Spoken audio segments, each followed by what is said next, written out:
Hello and welcome to Facing the Monsters, Tackling Hard Conversations.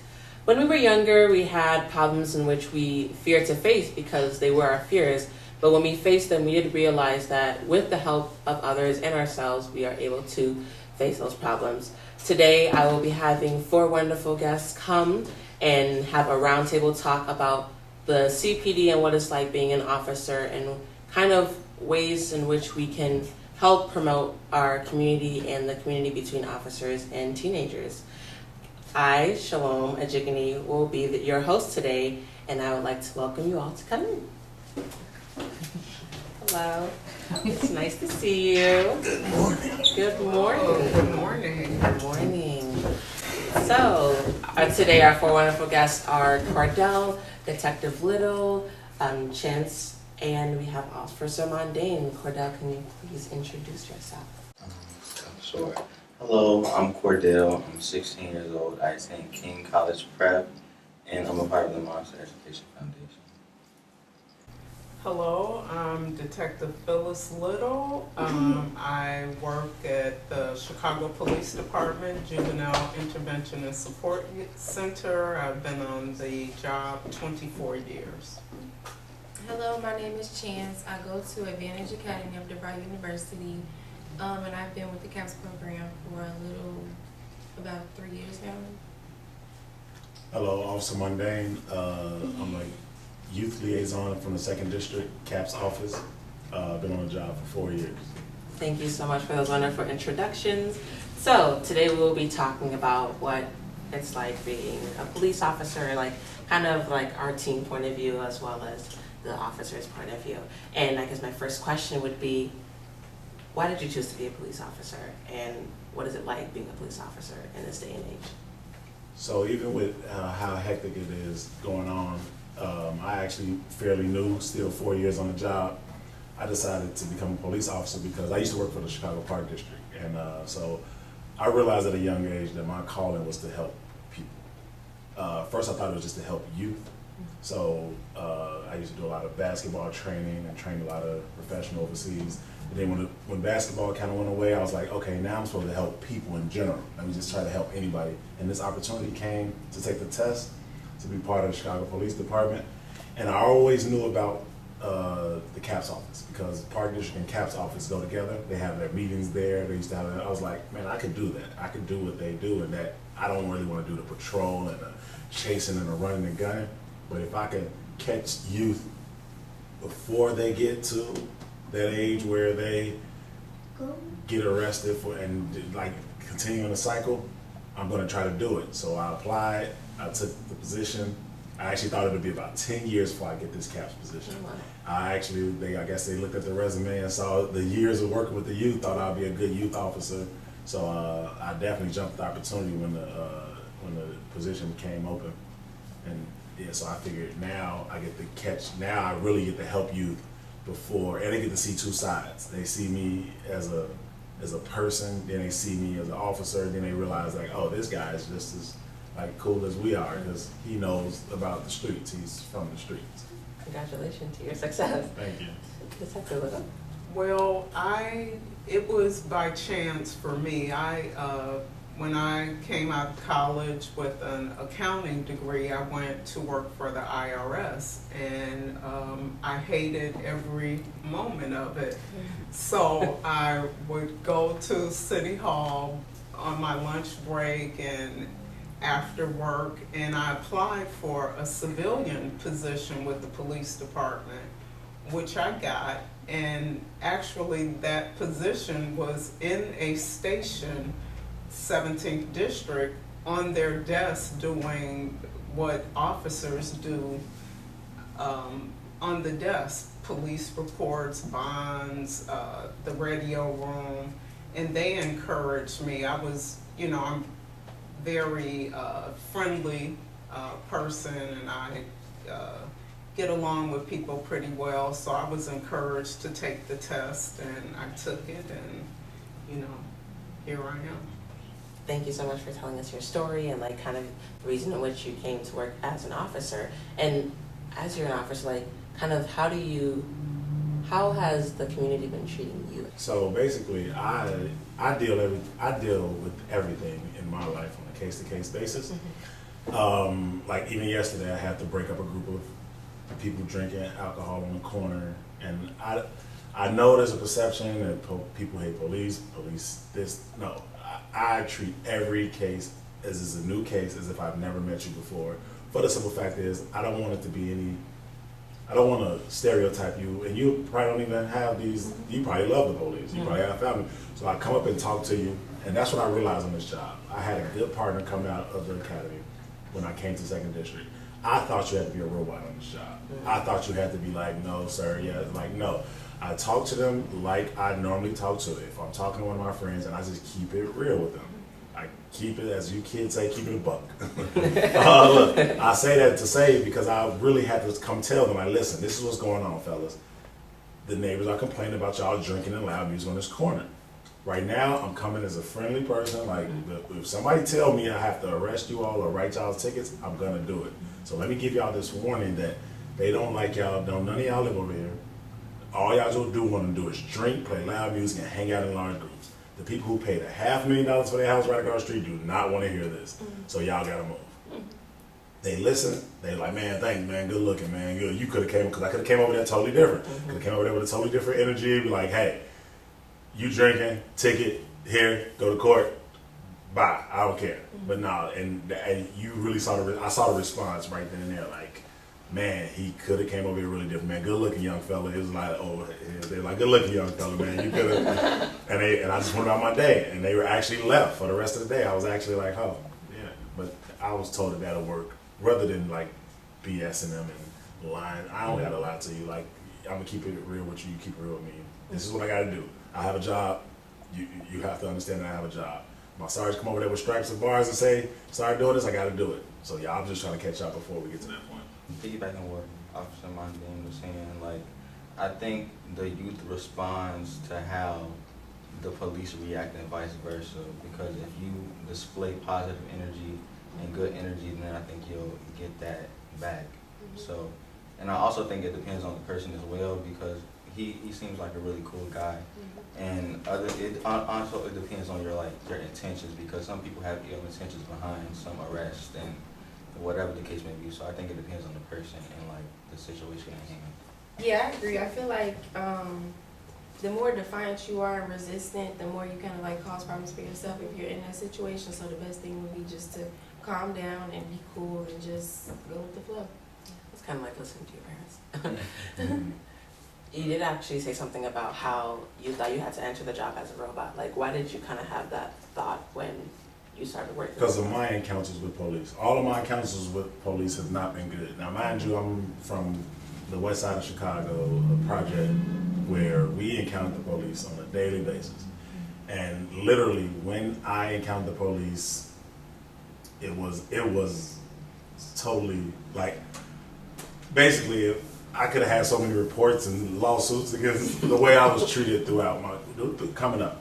It took me to get into the academy, and once I got into the academy, my first day in a law class, the law instructor was explaining like, can officers do this?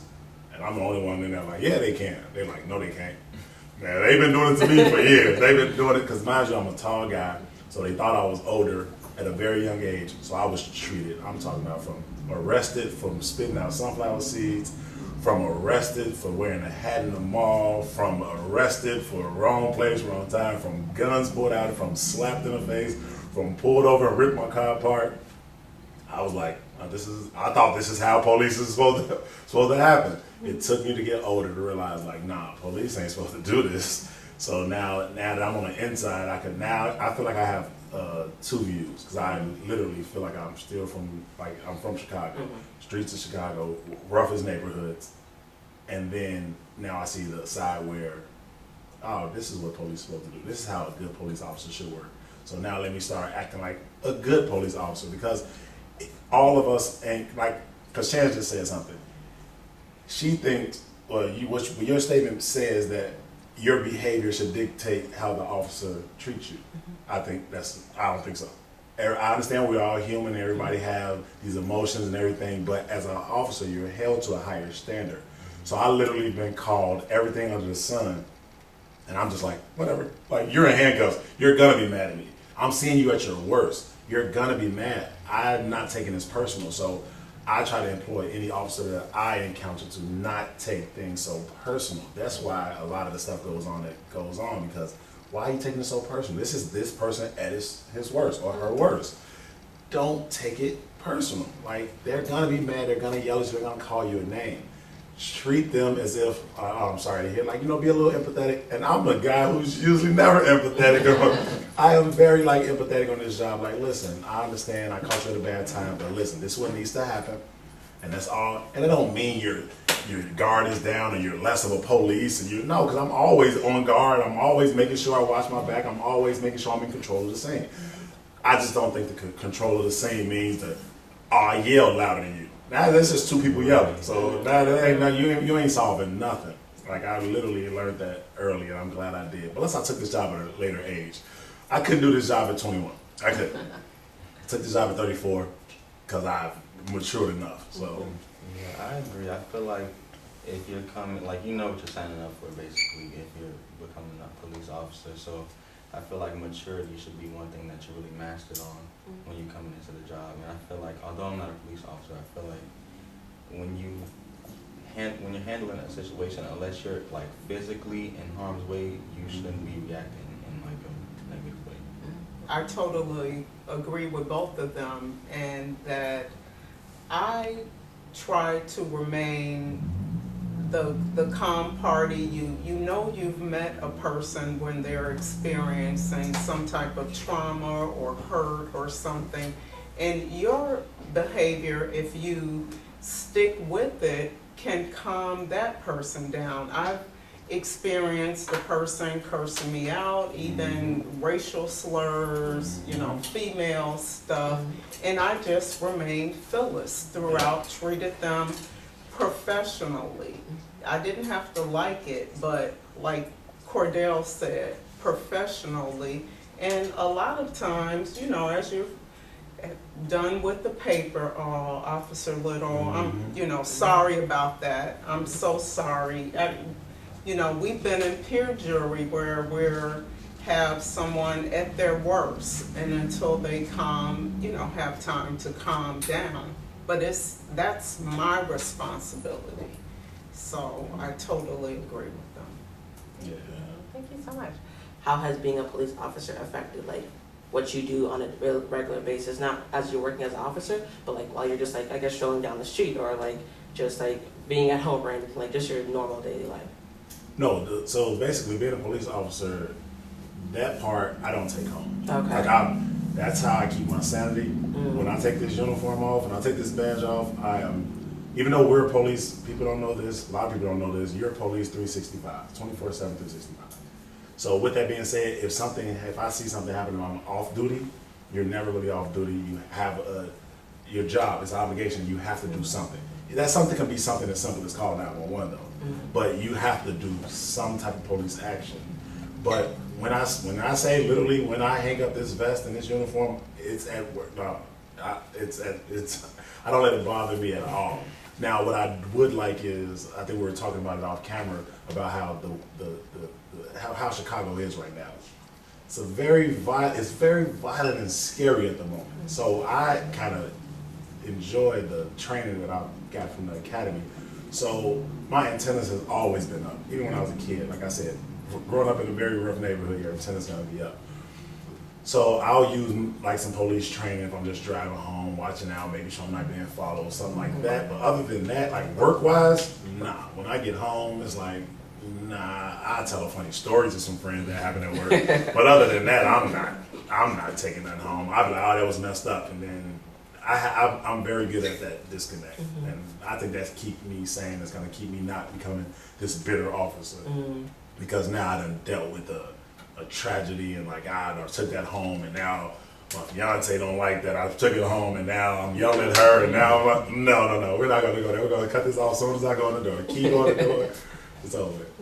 Yeah. I'm a little opposite because I don't let it affect how I treat other people, but I do think about it after, and maybe it's the nature of some of the assignments that I have dealt with, because I worked in sex crimes and child abuse, and the missing persons desk is right below us here.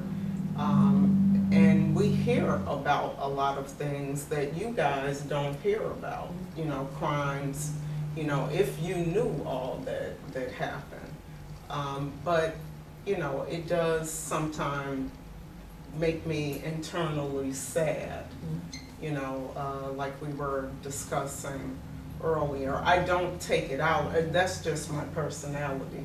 I don't take it out on people, but I do, you know, feel the sadness, and the long hours have started to get to me internally. Thank you. I understand, like, sometimes officers, or not sometimes, most of the time, officers are, like, dehumanized because, I kind of don't understand why, and I kind of, like, wish that wasn't a thing, but, like, it's, like, why do you all think, like, the officers have that dehumanizing, like, I guess, a factor, like, attached to them when they start working as a police officer? Like, many people may not know that you're a police officer, but when they figure that out, I feel like there would be some sort of emotion or some sort of thought that may become attached to, like, who you are as a police officer compared to, like, who you are away from, like, you just living your personal life. So why do you, like, think that? I feel like that happens often because people think, like, okay, they're just here to save me. They're just here they put their life on the line. This is what they get paid to do. This is what they are obligated to do. So they're just here to get the job done. I need to call on them to help me get out this situation and then go about my day. More so than, like, this is a person, they could possibly get hurt in the same situation, or like a vice versa mindset. I think it's like a one bad apple rocks the bunch type of mentality. So I think when one police officer does one thing, then we generalize every police officer, and not necessarily, at least from my point of view, I don't group every person behind the uniform in the same, like, boat, but I do group the same people that work for that, you know, organization in the same group. But I know that all officers aren't, you know, bad people, but when you see it happen so many times, it's like, you know, who can I trust? Yeah, who can you do? Yeah, like, I get that, and I know Officer Mundane does a lot in your personal life, and I try to tell people it's just like other minorities group prejudice the actions of, say, an African American. I was using the example of two African American people committed a robbery in Chinatown, and then people in that community started profiling and being angry at all black people in Chinatown. I you know, was told about several experiences over there, you know, locking the door when African Americans came to the door, or, you know, other things like that. And it's kind of the same thing. One officer did, you know, this, that, or the other, and then people group all officers as being the bad apple or something like that. But there are other people who shun all black people, you know, or whatever, or people from Hispanics. You know, this neighborhood is heavily Hispanic, and sometimes, you know, people group, well, why can't you speak English, or they're all immigrants and not citizens, that sort of thing. So it's kind of like people need to use their critical thinking. We're all learning, and understand it's the same thing. Yes, so she's I think she's 100% correct, because it's the exact same thing about how people are put into this category and the stigmas attached to them. The one thing that is why I don't let it bother me, because I can't take off. my blackness. I could take off my uniform though, and you wouldn't know who I was. No one in this room would know who I was off duty. No one. You would literally clutch your purse and probably run, and dudes would be like, nah, because I'm 6'6", I usually wear all black, hoodie, and I just walk with a purpose. So I know I get a lot of looks like, man, look, this guy about to rob me. No, I'm really just on the move. Like, they teach us to walk with a purpose, and I'm like, it has nothing to do with anything dangerous. I just like, this is what I like to wear. I'll wear sweatpants and hoodies for the rest of my life if I could. But, so, people don't dislike me. Like I said, they dislike the uniform. Like, you literally, even if you had a bad encounter with CPD, like literally I run into guys who have had bad encounters with CPD. And after talking to them or interacting with them for at least 5 to 10 minutes, it changed for at least one person. For that one day. It could be whatever, because I don't have many encounters. And mind you, I understand I'm fresh, I'm only 4 years, but I understand. And people don't, when you genuinely feel like somebody understands. Perfect example. I'm riding with a guy, he has more time with me, but he does this thing where he wants to like lie to the citizens and like, to get them on the side. And he's like, and just told them a lot. It was a funny story because they were like, hey man, y'all gotta move. Somebody just was just shooting. And they literally told him, no they wasn't, because if somebody was shooting, it would have been us. I thought that was hilarious. And I was like, well, why did you lie to them? Like, literally, I was like, look, watch this. And we literally came back around. I said, listen, I got a sergeant. My sergeant don't want y'all standing here because he don't want y'all to get shot. Y'all got to move before my sergeant comes. Like, why not just keep it real with them? And that's why they'll treat you differently with or without the uniform. It's a respect thing across the board, whether it's race, creed, sexuality, gender, job, whatever. And then even with the bad apple reference. I think I've said this before in many conversations. I think Chris Rock said it. Like, I don't think we can afford to have bad apples. Like I just don't. There's certain occupations that can't have bad apples. Of course we have them, but certain occupations can't. You can't have a bad apple pilot. Because a pilot decides to fly to the side or fly into the water, then that's not good. So I think police is one of those occupations also. You have to try to weed out the bad apples. Like when the George Floyd thing happened in Minnesota, we had to work these 12-hour days, no days off, but people were, the conversations during the protests and everything is if we were the people who killed George Floyd. And I think Detective Little said, people have to use critical thinking. Is it even critical? It's just common sense. Like, come on, people. Even family and friends would question me and slightly yell at me. I'm like, every this is barbecue, little Phyllis. Every barbecue is like, would you have done this, or would you? I mean, I know you. Like, are y'all serious? Y'all know me for 30 plus years. Like, y'all know. I always said when I took this job cannot make me do anything that will, if it's against my morals, my character, or my way of being, I will not do it. Like, I'll quit. Like, I have no problem quitting. I only fend for myself. I am about to get married. I'm fending for somebody else, but I have no children. I have no children. Like, I love basketball and coaching. I will go back to coaching and training. Like, literally, I will not, if I'm put in a situation, like, I have no problem. Like, all right, guys, I'll head out. Like, no, I have no problem with that. But I tell people that. Even when if a sergeant ever asks me to do something that I'm not, like, no, Sergeant, I'm not doing that. Like, I'm not. Like, I'll write it and say, you told me to do it, that's why I'm doing it, but that covers me. Like, so no.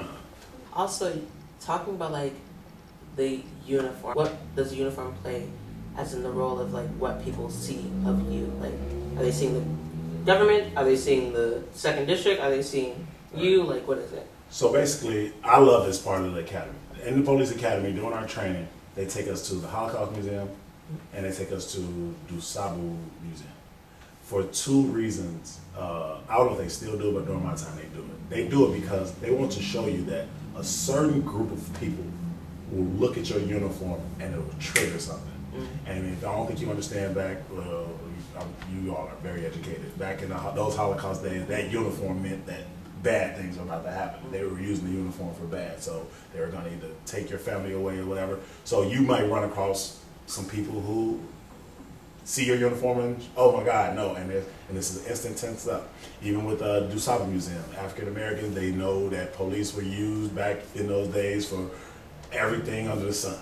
So now they might still have some family members alive or told, or, you know, it's brought down like, hey, when you see police, do this. When you see police, do, nah. So I think it, you know, that one, I just heard it recently, be the change that you want to see in the world.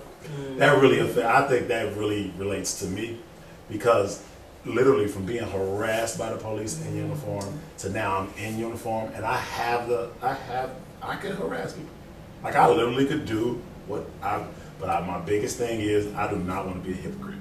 I do not, I hate it when they did it to me. I do not want to do it to, your encounter with me, I think Detective Little said it earlier.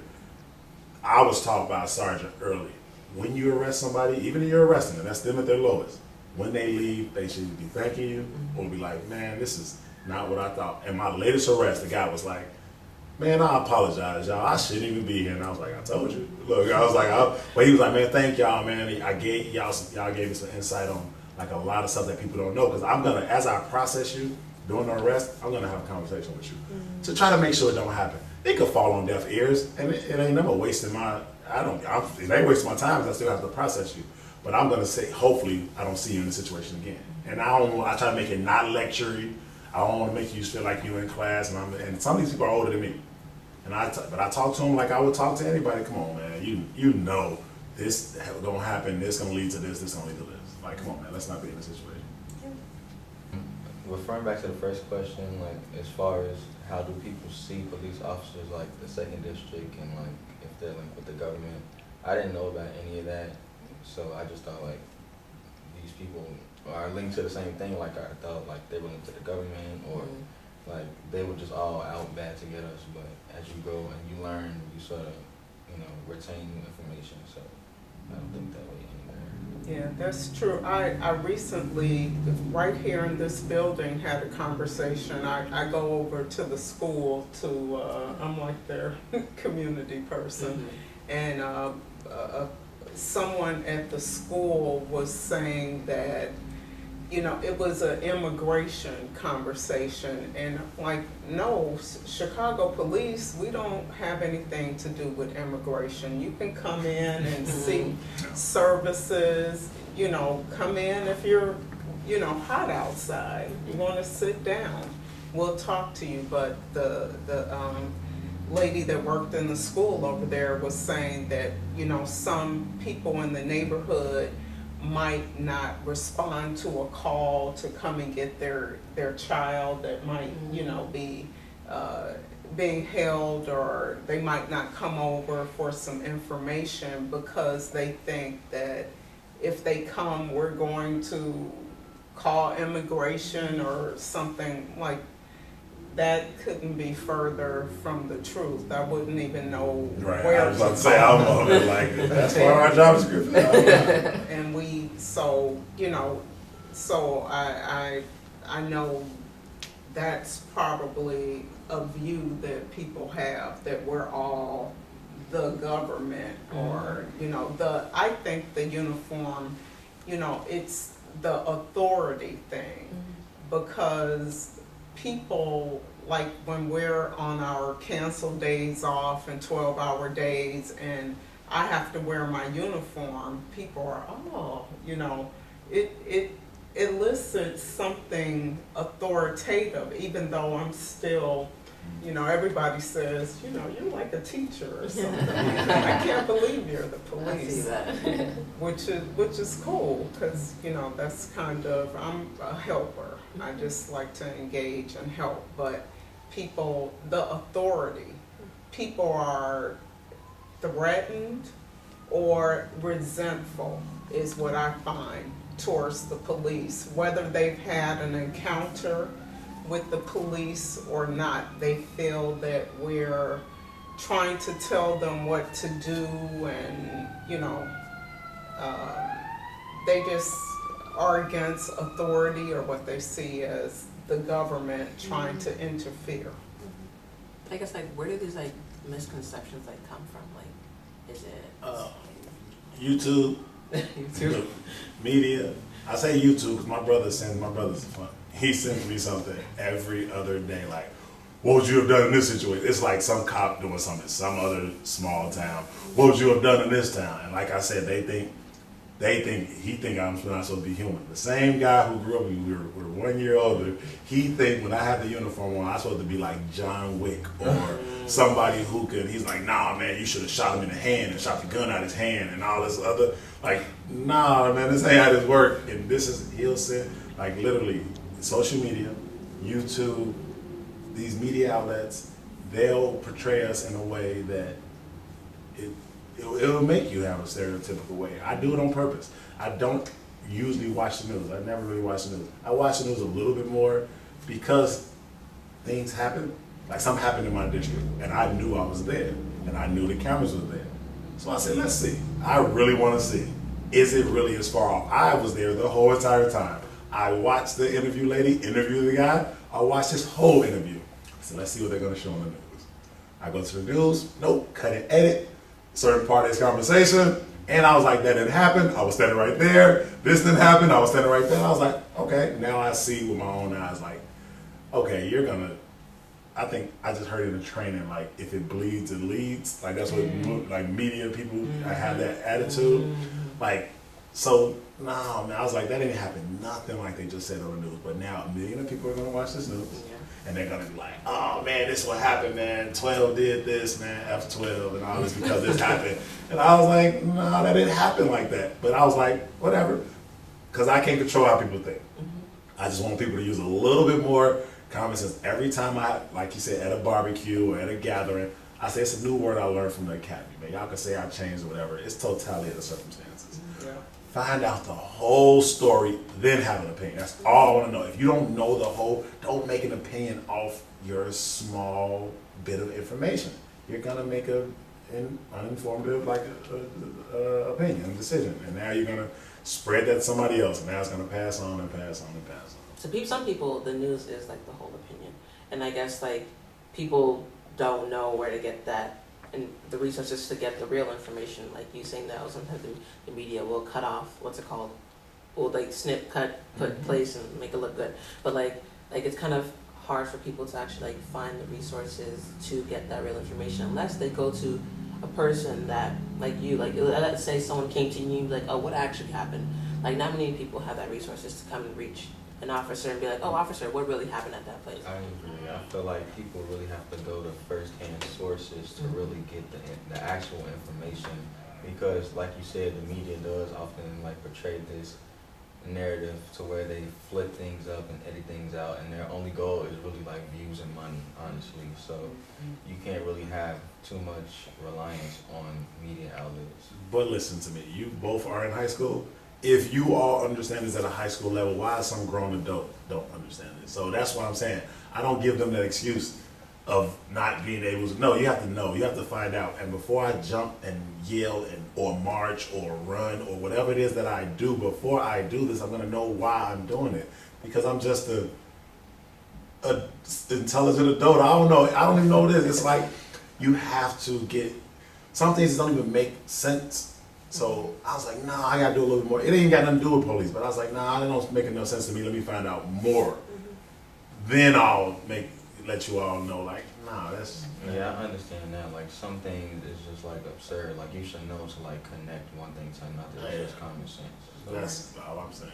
Or one person's opinion. And you have to understand Perfect. opinions. You know, that's their experience because they did X, Y, Z. We were having a conversation earlier about maybe some people that don't reside or interact with our community, and they see a snippet on TV. They have no real black friends except at work. They don't reside in the black community, and they see a couple snippets on the news, and they assume that we all have that same experience or feeling. You know, for example, like all black people hate the police.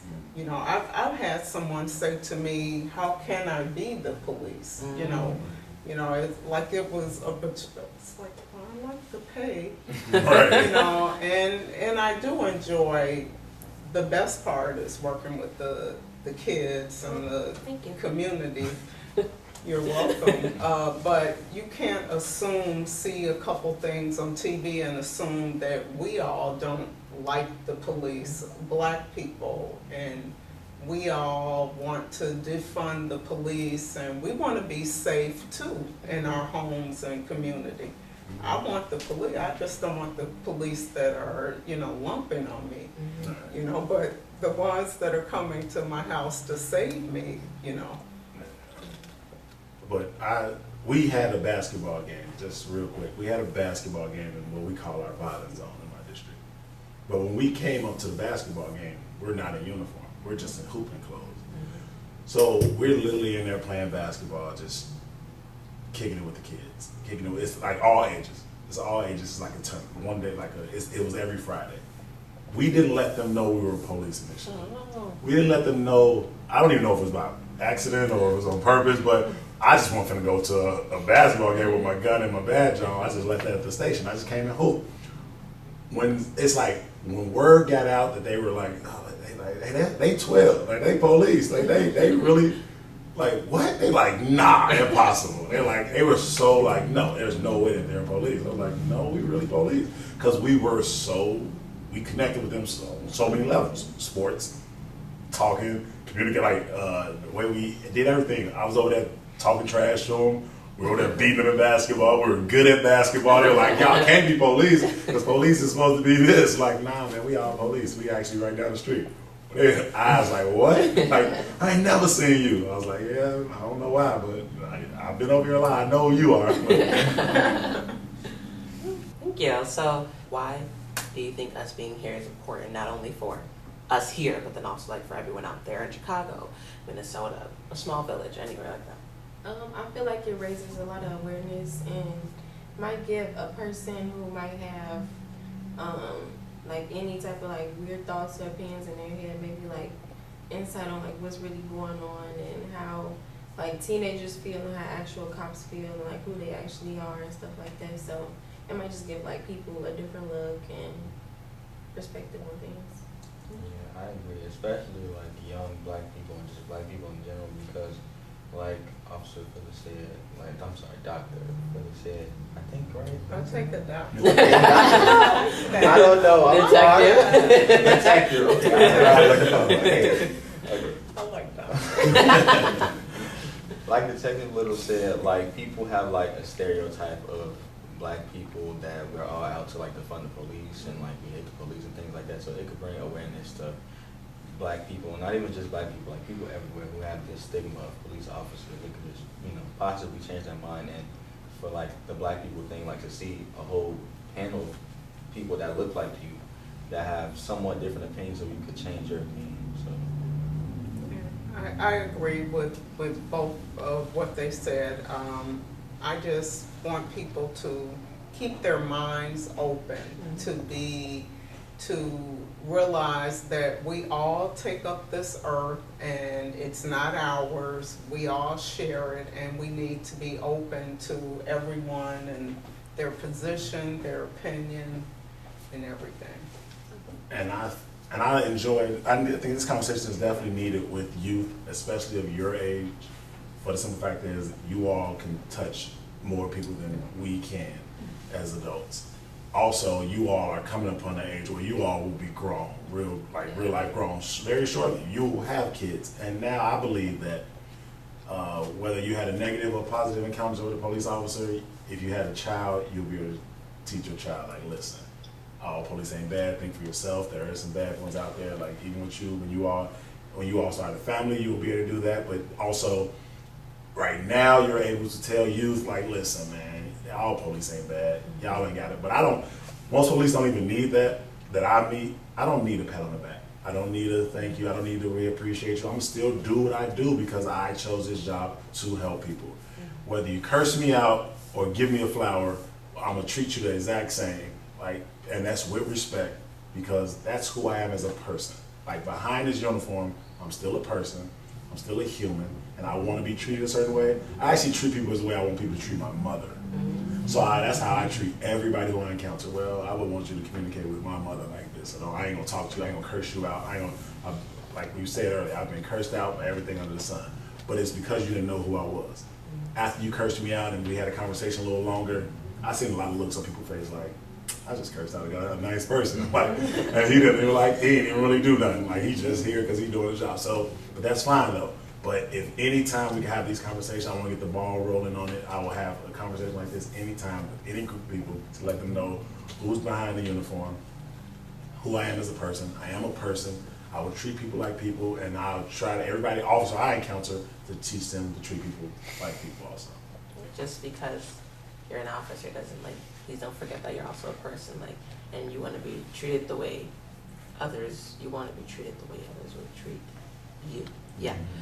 So I guess as well as, like, how do you think we can promote the positivity of what's called officers, and not, like, I'm not saying be blind to the negativity, but like being aware that there are positive and like good police out there, and like don't let the one bad apple like rock the bunch. I think, I'm good.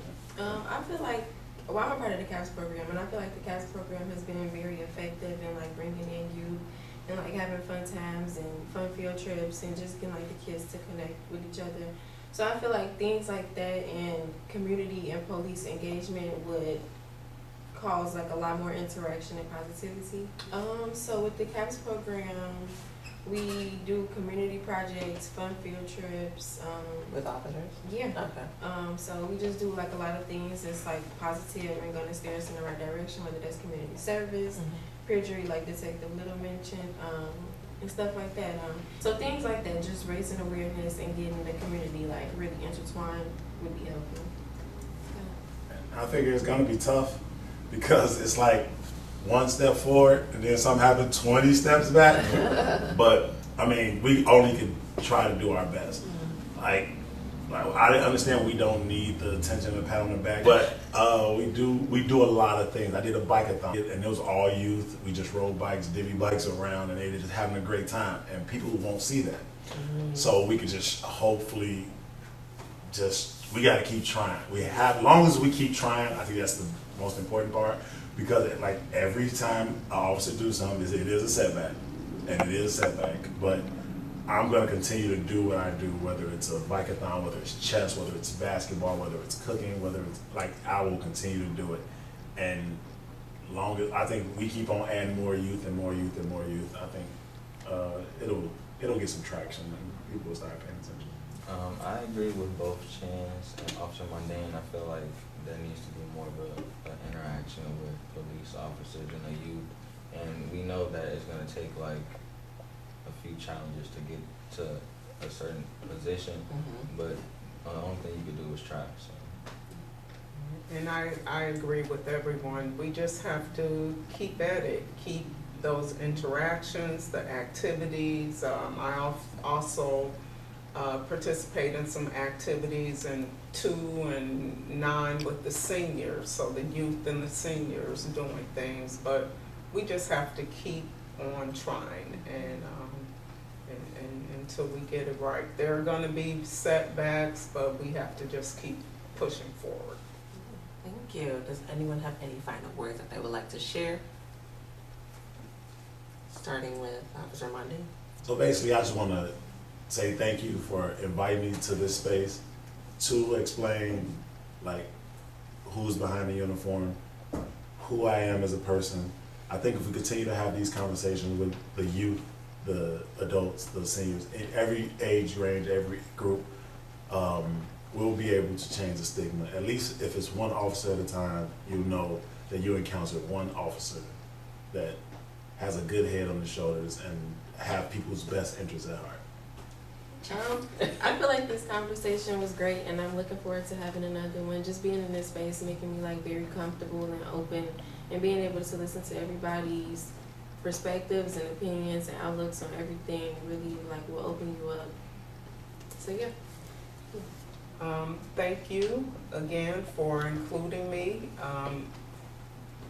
Conversation is great, and I just think we need to continue the conversation and come back. I hope that, if anything, our youth that are here and that view this know that here are two people they can come to.